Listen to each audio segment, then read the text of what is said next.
নমস্কার। আজ নারী দিবস উপলক্ষে আমার নিবেদন কবি সুবোধ সরকারের লেখা কবিতা কৃষ্ণকলি মাহাতো। আমি কৃষ্ণকলি মাহাতো, MA PhD। আমার গা অমাবস্যা, আমার চুল মেষ পালকের ফাল্গুন, আমার পিঠ সাঁওতাল পরগনা। আমার দুটো ঠাই, একটা বাঁকুড়া, একটা পুরুলিয়া। গড়িয়াহাটার মেয়েদের মতো আমি আরশোলা দেখলে ভয়ে পালিয়ে আসি না।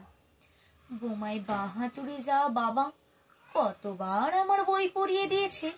আমার দুঃখী মা বলেছে, মেয়েদের বড় হতে নেই। মা, আমি ইউরোপ থেকে ডাক পেয়েছি, এই দেখো ইমেল। দলিত সম্মেলনে পেপার পড়তে চলেছি। আমি কৃষ্ণকলি মাহাতো, MA PhD।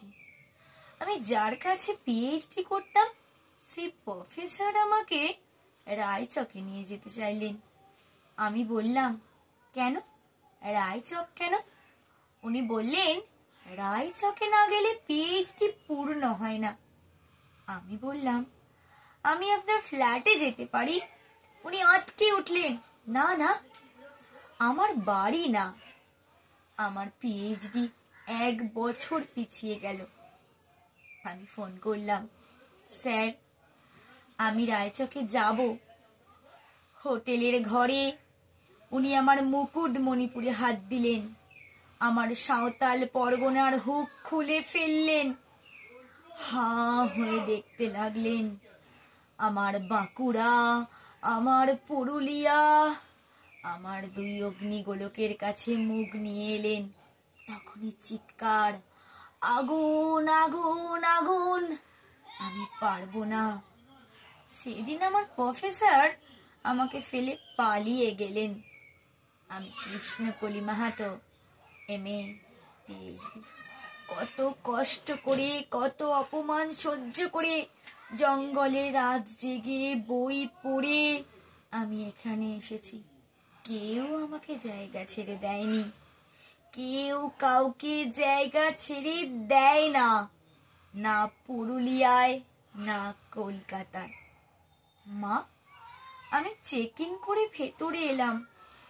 মা, আমি ইমিগ্রেশনে দাঁড়িয়ে বাবাকে দেখে রেখো, মানুষটার একটা হাত নেই। অফিসার আমার নাম উচ্চারণ করলেন, কৃষ্ণকলি মাহাতো। আমি বিমানের সিঁড়ি দিয়ে উঠছি মা। বিমান সেবিকা আমাকে ম্যাডাম বলল। আমি আমার নাম্বারে গিয়ে বসলাম। আমি সিট বেল্ট বেঁধে ফেললাম। প্লেন রানওয়ে ধরে দৌড়াচ্ছে। দৌড় দৌড় দৌড়! কি গতি, কি তেজ, কি আওয়াজ!